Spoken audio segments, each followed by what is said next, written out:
और कांड तो आप लोग बहुत ही सुने होंगे। अभी अभी आप लोग कांड सुने हैं, देवरिया कांड देखे भी हैं अपने नजरों के सामने।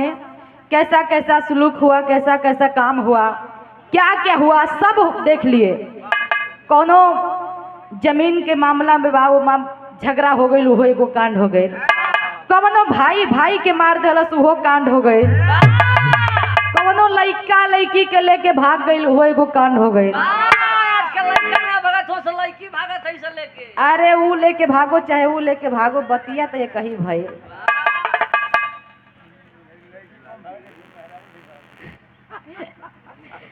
चला केहू केहू से कम ना हो, काहे बंद कर देते हो ये भैया। आज के जमाना में केहू केहू से कम ना हो आ केहू के कहे लग ना हो। लेकिन हमार ऐसा कांड बहुत शायद सुने के मिलल हुई, एक अलग तरह का। आइए मास्टर साहब।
हमरे बिरहा का शीर्षक किस्मत का खेल। जो किस्मत में लिखा होता है वही मिलता है। समय से पहले भाग्य से ज्यादा कुछ ना मिल पावेला। कहना है कैसे बिरहा में भूमिका का बोल लगल।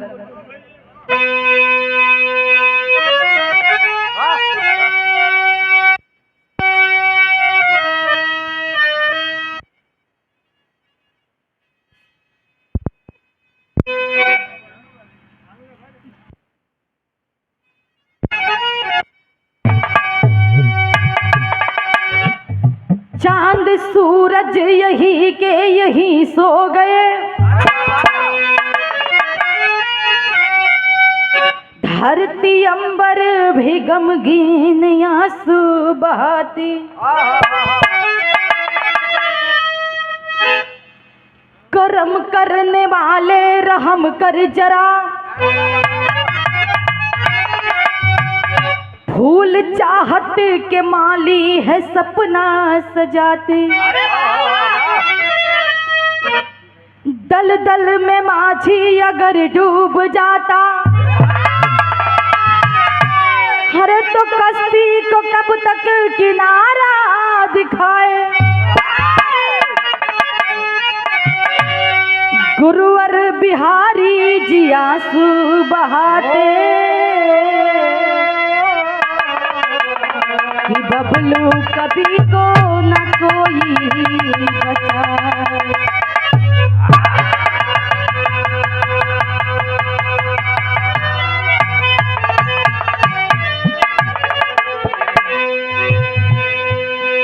ए बाबूजी, किस्मत से ज्यादा केहू के कुछ ना मिलेला। किस्मत में जवन लिखल रही उहे होई।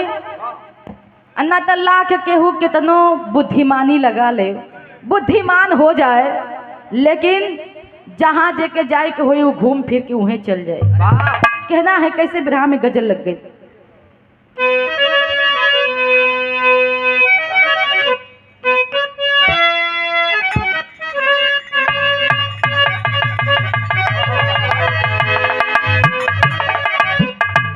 कि मेरे खून दिल की मेहंदी, मेरे खून दिल की मेहंदी हाथों में ना लगाना मेरे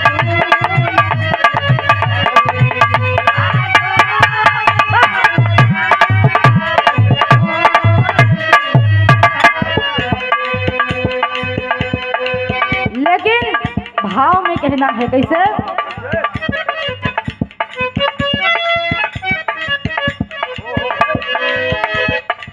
कि परवर दिगार आलम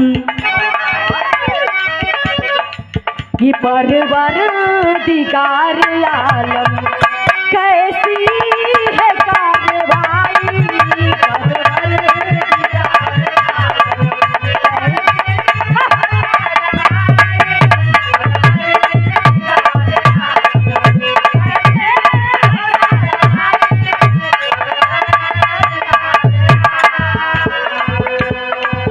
तेरी अजीब गुलशन तेरी अजीब गुलशन न कभी बाहर आई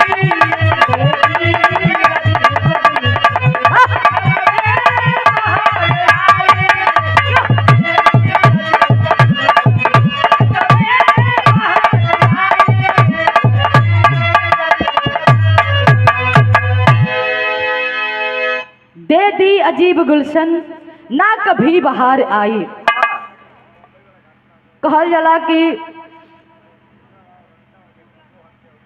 बनेला तो चारों तरफ से भगवान देवेलन तो छप्पर फाड़ के देवेलन आ जब लेवेलन तो ओकर कोनो अंते ना होखेला। कहानी केकर बा कहाँ के बा नजम के लाइन में बतावे के बा।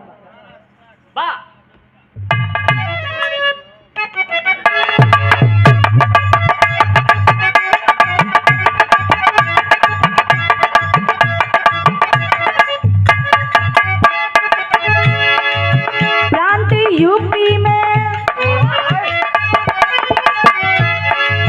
प्रांत यूपी में बाराबंकी की कहानी है प्रांत यूपी में बाराबंकी की कहानी है ईरानी शादी को गरीबी खूब छानी है।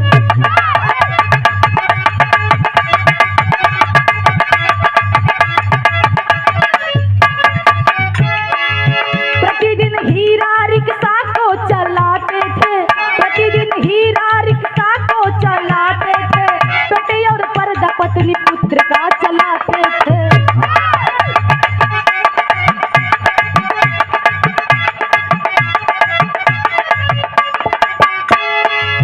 एकलौता पुत्र 12 वर्ष का बसंत रहा एकलौता पुत्र 12 वर्ष का बसंत रहा पर है होली बकब बिन कपड़े का प्रतंत्र रहा।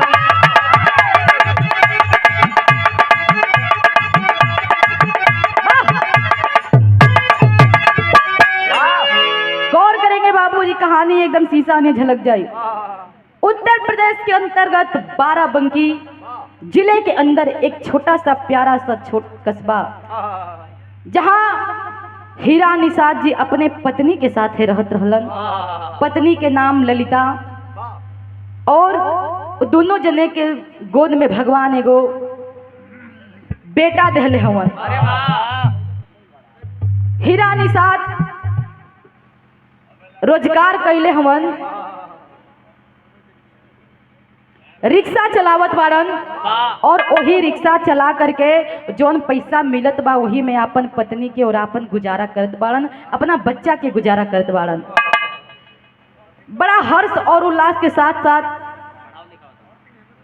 अपने बेटा के नाम बसंत रखले बाड़न पढ़ावत लिखावत बाड़न हर खुशी देत बाड़न वही कमाई में। आज धीरे धीरे धीरे धीरे 12 साल के समय बीत गई। जब बेटवा 12 साल के हो गई तब एगो हिंदू धर्म में बहुत मानल जानल त्योहार होखेला जो ना त्योहार के नाम होली। वही होली के त्योहार आइल। अब बेटवा बसंत होली से 2 दिन पहले लइकन के साथे खेलत बा बाहर लइका कुल बतियावत बाड़न कि हमार मम्मी हमार पापा हमरे खातिर नया नया कपड़ा खरीद के ले आयल बाड़न। इहे बात सुनत बा बेटवा बसंत अपने मनवा में सोच गईल कि कुल लइका बतियावत हुवन कि हमरे माई हमरे बाबूजी नया कपड़ा खरीद के ले आयल हुवन हमके, और लागत था कि हमार माई हमार बाबूजी हमके नया कपड़ा ना किनी है। इहे बात लइका सोचत ह और होली से एक दिन पहले जाके अपने माई से घरे जिद कर दिहलस।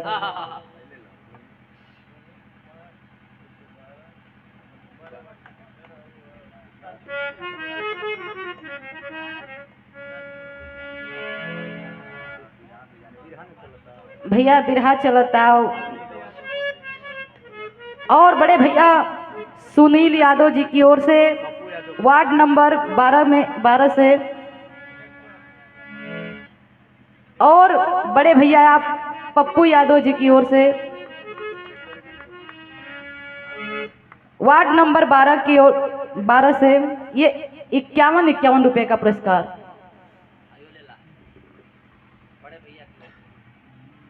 और आप बड़े भैया की ओर से ये बहुत बहुत रुपयों का पुरस्कार। चरण में कोट कोट समन बा, साथ से सबके प्रणाम बा।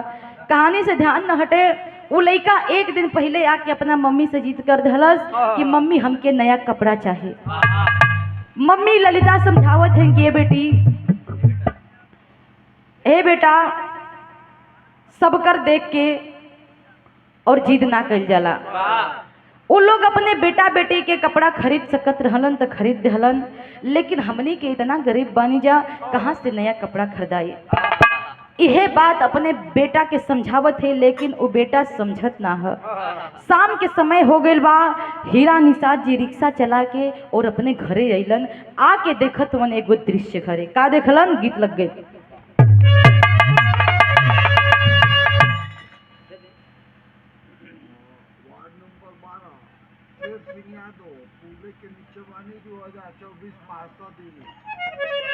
और 2024 पार्षदी युवा नेता बनिए हमारे बड़े भैया आप शेर सिंह यादव जी, पुले का नीचे बानी 24 में ऊपर कर देवे के बाद। चलो क्या बात है। आइए मास्टर साहब।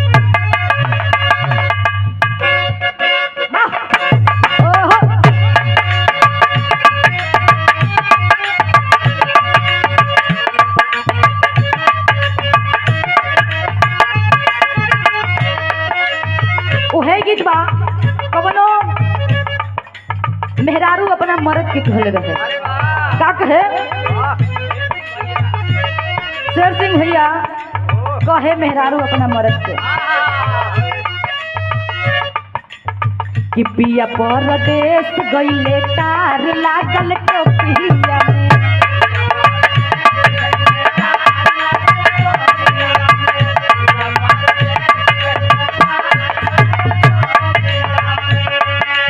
सितार लागल टोपिया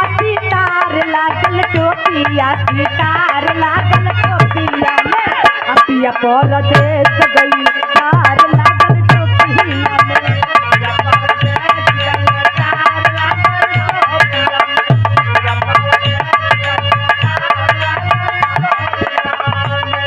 लेकिन यही के ये बहुत पुरान गीत है, लेकिन यही के उठा के समर सिंह गा दिहलन कि गुरही चले पिया बिचाई पिया में नहावा में।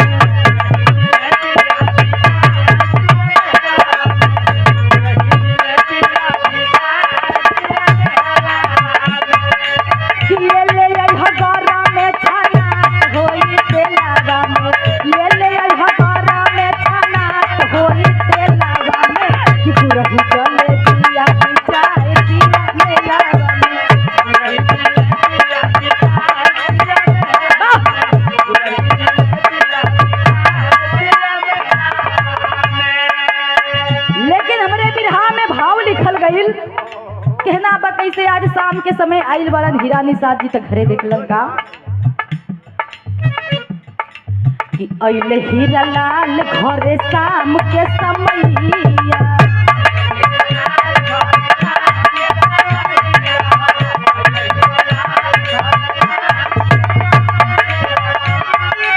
कि खाटेला करे जा देख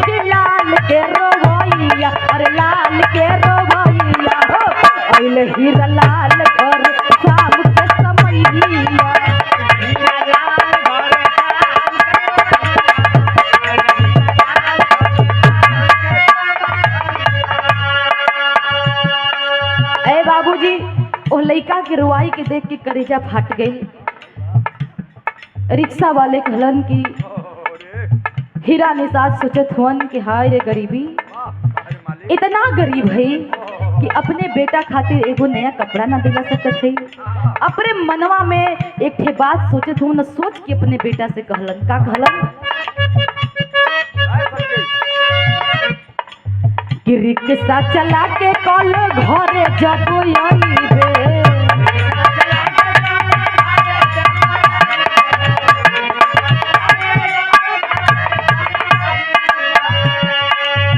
पैंट एक शर्ट अपने लाल के ले आईबे,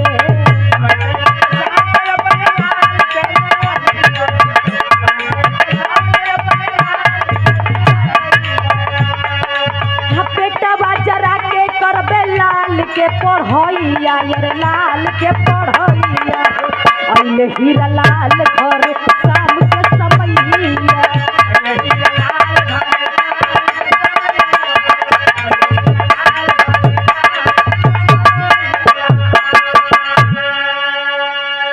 बाबूजी अपना बेटा से कहत हुन हीरा लाल कि ये बेटा, आज तक तो तोहके कपड़ा ना खरीदा पाइल ना, लेकिन कल होली के त्योहार है और काल होली है, फिर भी हम होली के दिने तोहरा खातिर रिक्शा चलावे जाइब और वो रिक्शा चला के जवन हम पैसा बटोरब वही पैसा से तोहरा खातिर एगो शर्ट आ एगो पैंट लेके आइब। इतना बात अपने बेटा के बतावत हुन, अपने बेटा के समझावत हुन, कहलन कि तनी धीर धरा, आ तोहरा खातिर हम शर्ट आ पैंट लेके जरूर आइब। ए बाबूजी आज होली के त्योहार आ गइल और हीरा निषाद सुबह सुबह रिक्शा लेके अपना घर से निकल गइलन। आ जब घर से निकलन तो भैल का गीत लग गई,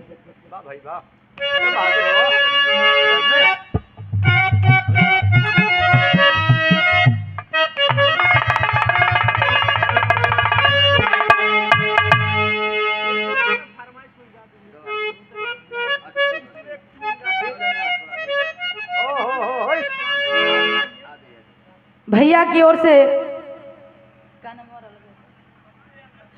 भैया नमवा का है आपका पप्पू यादव, आप पप्पू यादव भैया की ओर से 50 रुपए का पुरस्कार, एक आपका फरमाइशी गीत है, हो जाएगा,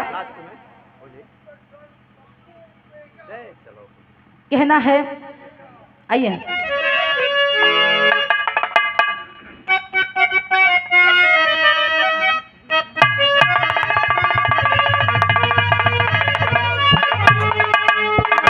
उहे गीत बा कवनो ननद अपने भौजी से कहले रहे, कहे कि भौजी भैया के तो देखात ना बा, हम बाबूजी से कही कैसे, अब भैयों से हम कैसे कही, ले अपन दिल का बात हम तोरे से बताओ तानी।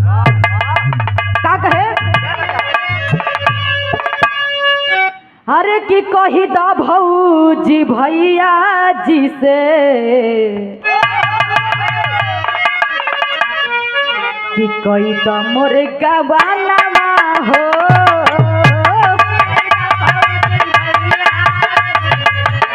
कोई तो मोरे गवाना हो,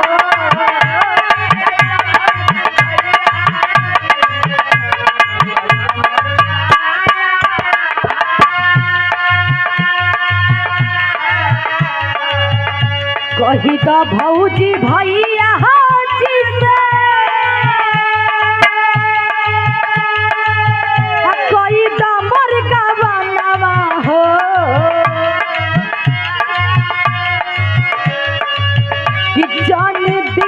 सोना चांदी हो, जानी दी है सोना चांदी, जानी दी है गहना हो,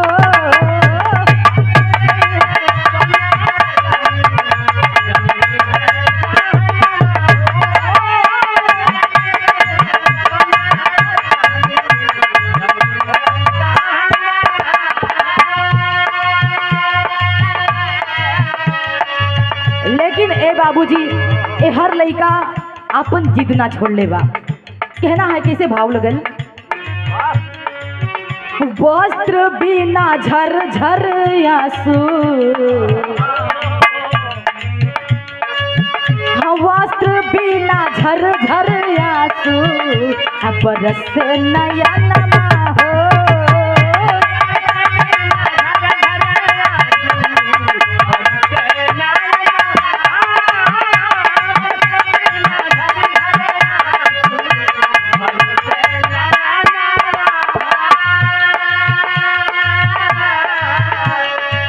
कि वस्त्र बिना झर झर आंसू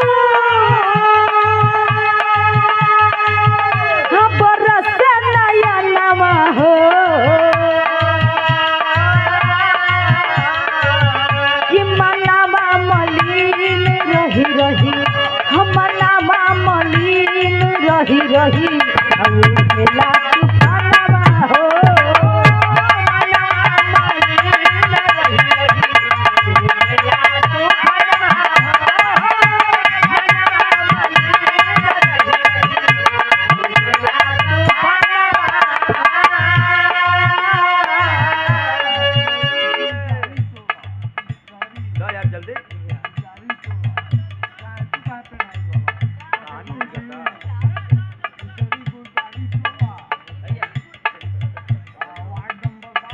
और ईसरी गुड़तानी टोला वार्ड नंबर 12 से बड़े भैया शेर सिंह जी की ओर से ये बहुत बहुत रुपयों का पुरस्कार भर रात। ए भैया बहुत बहुत प्रणाम, साथ साथ सबके प्रणाम बा।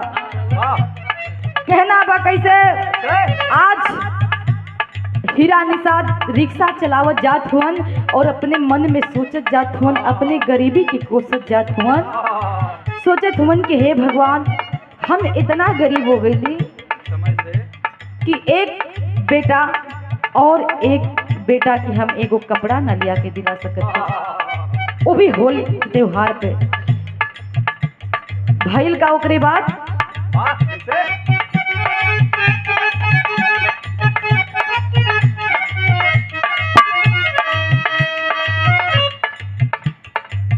कि हीरा रिक्शा लेके आइले रोड दरमियानवा।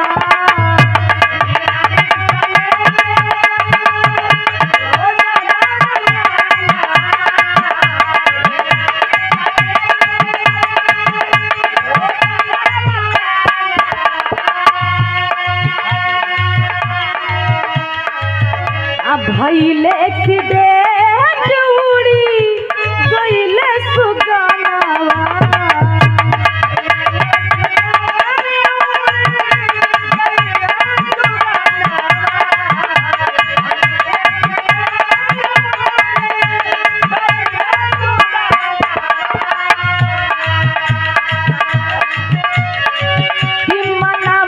पूरा नहीं मनवा के पूरा नहीं अब भइले सपनवा हो।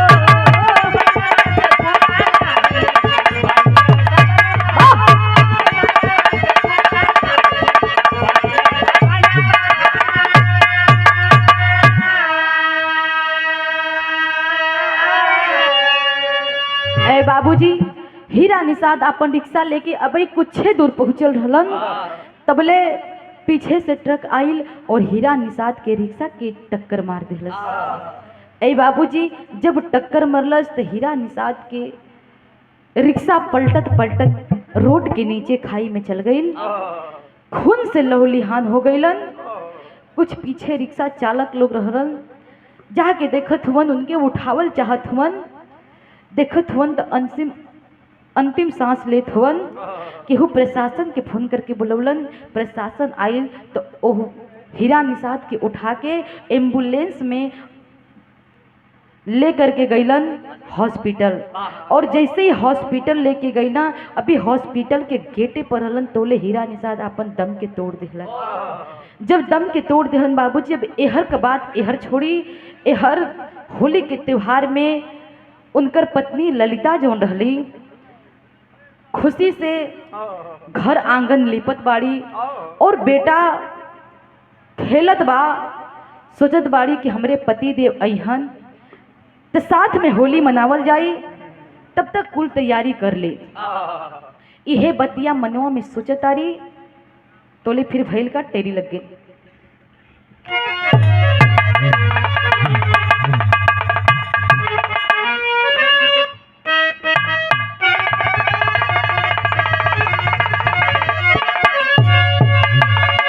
कि किस्मत में कैसन मोड़ आ गइल, ते कुदरत करे करिश्मा खेला भइल बिछोड़, अरे हो जोड़, अरे हो जोड़, अरे। किस्मत में कैसन मोड़ आ गइल, कुदरत करे करिश्मा खेला भइल बिजोड़। ए बाबूजी, एहिजे से कहानी एक अलग मोड़ ले लेहलस। एहवर मतारी घर लिपत बाड़ी, ओहर लइका खेलत बा। लइका कहीं से खबर पौले बा, केहू के द्वारा खबर पइले बा, त लइका अभी अपना माई के बतावे खातिर आवत बा, तो ले भइल का सरंगा लग गए।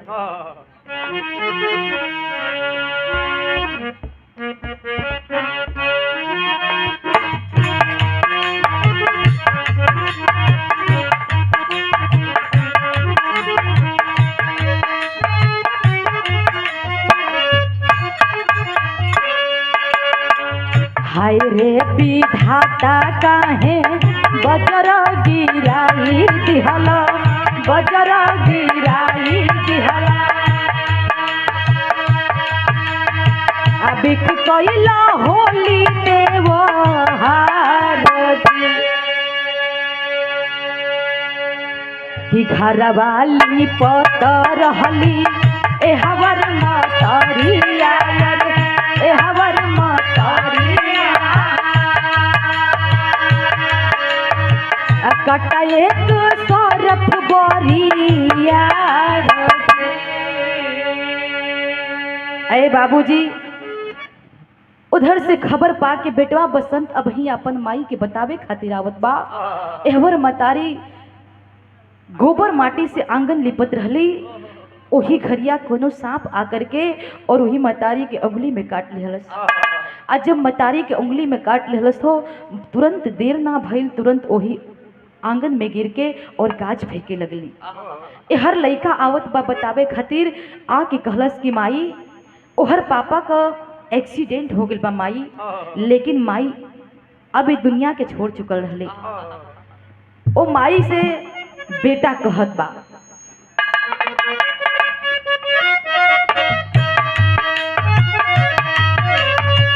निरखे बसंत अपने माई के चेहरा वायर, माई के चेहरा बाबू के लसिया गइली आयजी। अरे बाबूजी, अबही उ लइका अपन मतारी से बतियावत बा, अपने मतारी के लाश से बतियावत बा कि ए माई ओहर पापा का एक्सीडेंट हो गइला।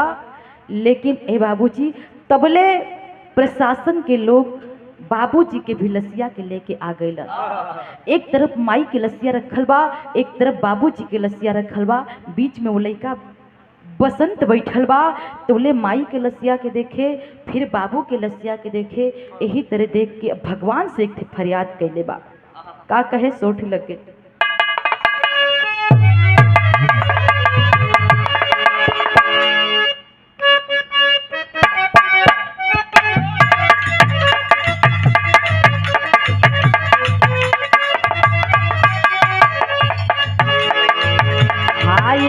विधाता लूटल जीवन के आधार वायर, जीवन के आधार वायर, जीवन के आधार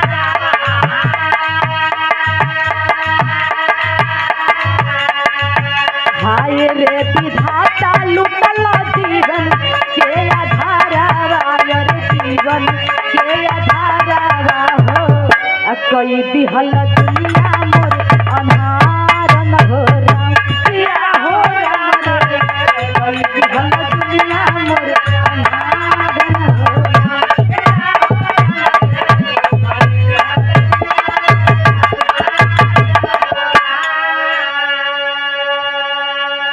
हे बाबूजी, वो छोट बेटवा बसंत अपने माई के लसिया से कहे कि ए मम्मी हमरा के देख के रेख के करी मम्मी, हम स्कूले जाए तो हमके तैयार के करी मम्मी, हमके टिफिन के बनाई मम्मी। यह कुल कह कह के रोवत बा। यहर अपने बाबू से भी गुहार लगावत कि ये पापा तू तो कहले रहला ना कि हम होली के दिन तोहरा खातिर नया कपड़ा लेके आई। हे पापा तू तो झूठा हो गईला और हमरा के छोड़ के तू दोनों जने पता ना कहाँ चल गईला। भगवान से एक थे और अर्जी लगावे के वन कसूर कैली बाजा गिरावाला रे बाजा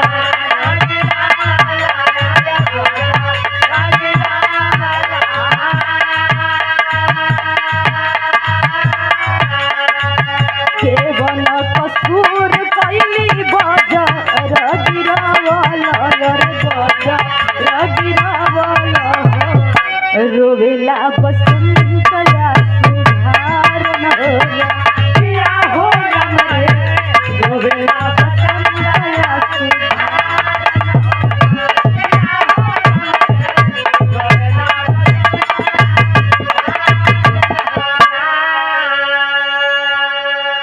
ए बाबूजी छछो पाती लइका रोवत बा है अपन माई के देख के बाबू के देख के लसिया पर गिर गिर के रोवत बा और एगो बात कहत बा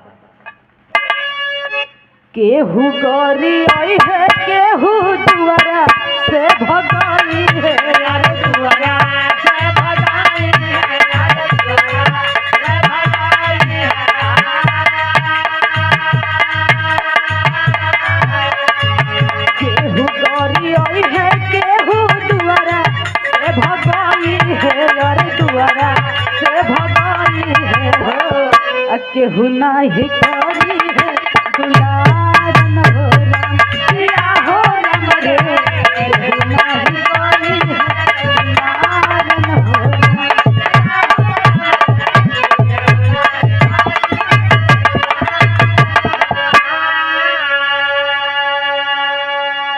हे बाबूजी पूरा टोला परुसा के लोग गांव घर के लोग आयल हुआ हितई नतई के लोग आयल हुवन।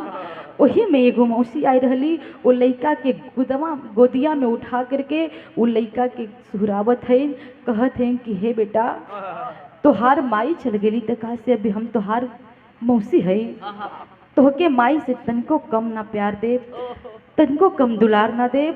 मौसी एक ठे बात कहती का कहली गीत लग गई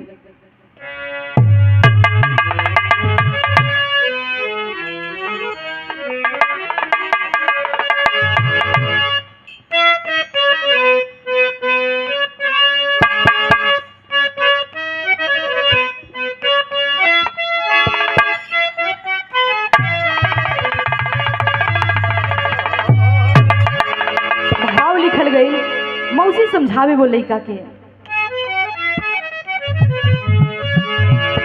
कि माई जाने ली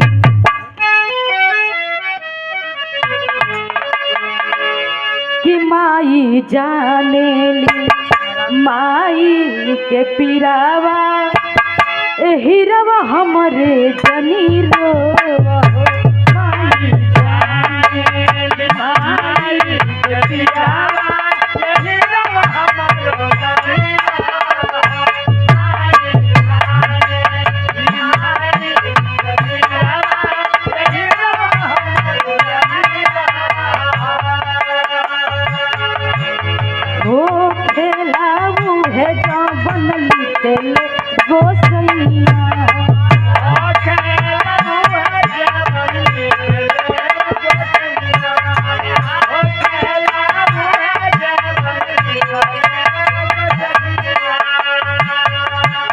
किस्मत के आगे नहीं चले लाऊ पैया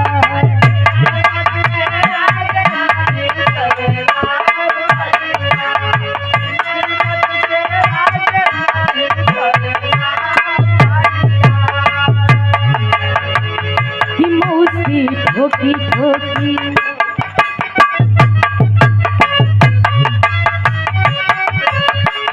कि मौसी ठोकी ठोकी रोवे सिरावा हिरवा हमरे जनी रोवा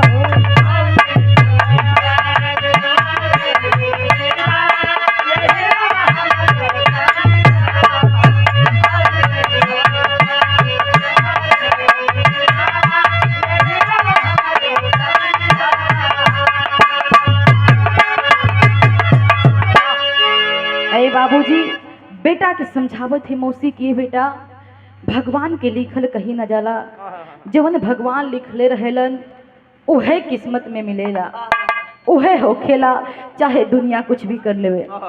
ए बाबूजी, गांव समाज के लोग मिलजुल के रीति रिवाज के अनुसार ओ माई बाबू के लाश के अंतिम संस्कार कैल गईल। और जब अंतिम संस्कार भइल तब फिर ओ परिवार में केहू रहना गईल रहे। एगो बेटवा बसंत बचलन, वो बेटवा बसंत के साथे मौसी कैली का आल्हा लग गई।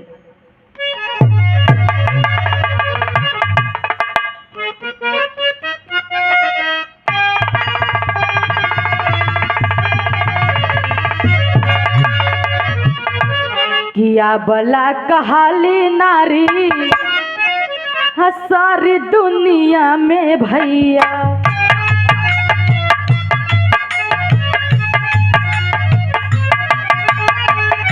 यहाँ चल में दूध पानी अखिया में बा,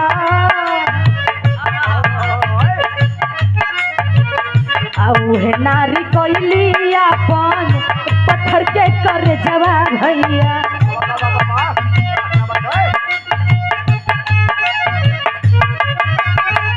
कर पाल पोसन लाल घरा वाले जा,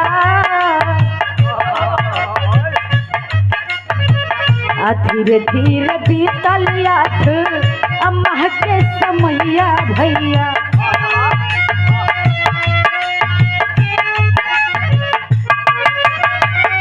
पप के घर लवा गोइल बाटे हो पापा, कि मौसी के बेटी रहली बिमला कुमरिया भैया।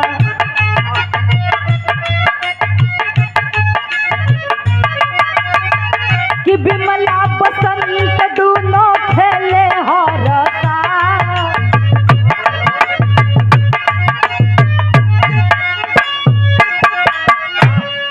अरे बाबूजी, वहां से कुछ दिन रहला के बाद मौसी अपन बसंत के लेके और अपने गाँव चल गई। जब अपने गाँव अली उनकर भी एगो बेटी रहली जिनकर नाम रहे बिमला। वो बिमला लगभग बसंत के ही उम्र के रहली। दोनों भाई बहन में गहरा दोस्ती भइल और खेले कूदे लगलन, प्रेम से रहे लगलन। 8 महीना बीतल बा। 8 महीना बीतले के बाद मौसी के मन में धीरे धीरे पाप समाए लगल। मौसी सोचे लगली कि हाँ बेटवा बसंत के हम पालत है पोसत है, इतना लाड प्यार करत है, और कल अगर ये बड़ हो जाई तो अपने गाँव चल जी और अपने गाँव का अपने घर का एक लौता वारिसवा और पूरा जमीन जायदाद एकरे नामे हो जाए। यह बात अपने मन में सोचले है और यह बात अपना मन में सोच के और एगो कदम उठावे चलल है। वो कवन दिन रहे, कवन समय रहे, अल्लाह नंबर 2 लग गई।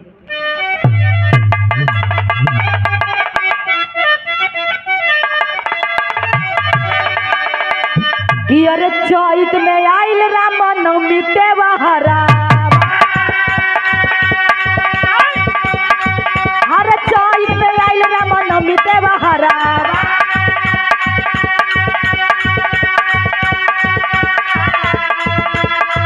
अरे योजना पपिनिया होली होली बना, अरे बेटी को जगाई पापिन फूल के बहाना, अरे बेटी को हटाई पापिन फूल के बहाना,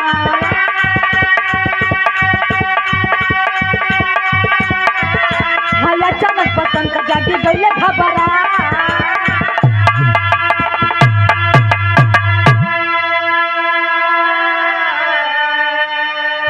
अरे बाबूजी, बेटवा बसंत और बिटिया बिमला एक ही जगह सुतल रहलन और रामनवमी के त्योहार आइल। मौसी अपन मनवा में सोचली कि ऐसे बढ़िया मुहूर्त कोनो ना हो सकेला इनके मारे बदे। जा करके और अपनी बिटिया को बिमला को जगाती है, कहली कि ए बिटिया, आज रामनवमी के त्योहार है और त्योहार के दिन पूजा करे खातिर फूल की आवश्यकता बा और जा बगीचा से तू फूल तोड़ के ले आवा, पूजा करे के बा। अरे वाह, इतना बात कह के और मौसी चल गई वहां से। और हर बिटिया बिमला ना जाग के बेटवा बसंत जाग गईलन। और जब बेटवा बसंत जगलन तो अपना मौसी के बतिया के सुन के और चल गईलन बगीचा में फूल ले आवे खातिर। ओकरे बाद भैल का खड़ी लग गई। क्या बात,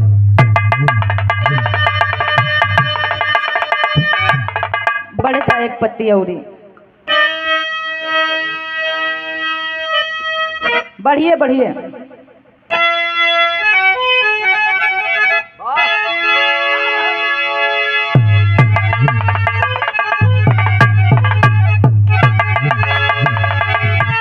अरे की विधि के विधनिया ना मिट पाई बाबूजी, विधि के विधनिया ना मिट पाई बाबूजी, तजे के जाए के बाद जैसे वैसे जाई बाबूजी।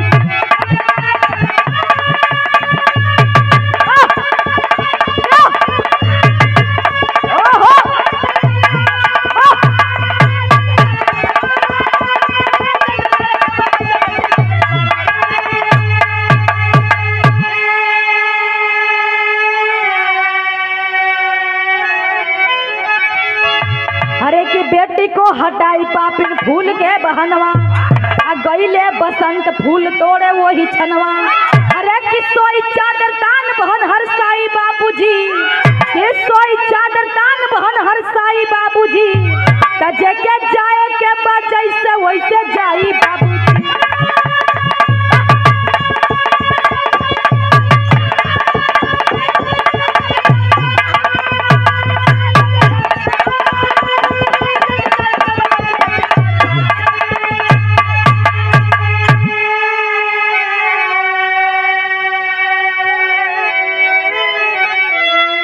ए बाबूजी, एहवर बेटवा बसंत बगीचवा में फूल तोड़े खातिर चल गईलन। ओही घड़ी आ करके फिर देखत है मौसी, तब बेटी उनकर चादरा तान के सुतल बाड़ी। और जब चादर तान के सुतल बाड़ी तो चादर में समझ में ना आयल कि एमा के सुतल बा। ई सोचली कि एमा बेटवा बसंत सुतल बाड़न। इहे सोच के ए बाबूजी हाथ में कटारी लेके अइलीन और वही लड़की के गर्दन पे चला दिले। और जब गर्दन पे चलैली, चदरा हटल, लड़की के मुंह से आवाज निकलल। वही घड़ी कपार पीट पीट के, छाती पीट पीट के रोवे लगली। रोवे लगली, ई कहली कि बाप रे, हमरा मन में ऐसन पाप समाइल कि हम अपन बेटा के बेटी के ना समझली कि जवन बेटवा के हम मारे जात रही है, ओहो बेटवा तो हमरे बेटवा बाना, हमार बहिने के बेटवा बाना। और ओके हम अपन बेटा समझ के ले आयल रहने, और ओके मारे के चक्कर में आज हमारे बिटिया के जान चल गए। आज हमारे बिटिया हमरे बीच में ना रहल। यह बात के सोच के और रोवे लगली। तबले टोला मोहल्ला इकट्ठा हो गई। वही में से केहू प्रशासन के फोन कैलस, प्रशासन आइल। तब तक एहर बेटवा बसंत भी फूल लेके चली अइलन। आके देखत हवन त घर आंगन खचा खच भरल बा, आदमी से भीड़ जुटल बा, प्रशासन के लोग बाड़न। आके देखत बा तो ओकरा के कुछ समझ में ना आवत बा। सोचत बा कि यहाँ सब का होत बा, लेकिन धीरे धीरे पुलिस प्रशासन अपन जांच पड़ताल करके और ओ मौसी के हथकड़ी पहना के और लेके गईलन जेल। और ओ बिटिया के लाश के पोस्टमार्टम करे खातिर लेके गईलन। ए बाबूजी, यही के कहल जाला किस्मत का खेल। उ लड़का फिर से अनाथ हो गई। माई बाबू से तो पहले ही से अनाथ रहल, और एगो धर्म के मतारी मौसी मिलल रहली, ओहू से अनाथ हो गई। एगो धर्म के बहिन मिलल रहली, ओहू से अनाथ हो गई। यही से कहल जाला कि जवन किस्मत में लिखल रहेला उहे मिलेला, उससे ज्यादा कुछ ना मिलेला। हम इस बात आखिरी लाइन बतावे के बाद, गुरु बिहारी गुरु गणेश जी हुआ जमाना अंधा। अरे बबलू कहे गौरी शंकर से अंबर में भी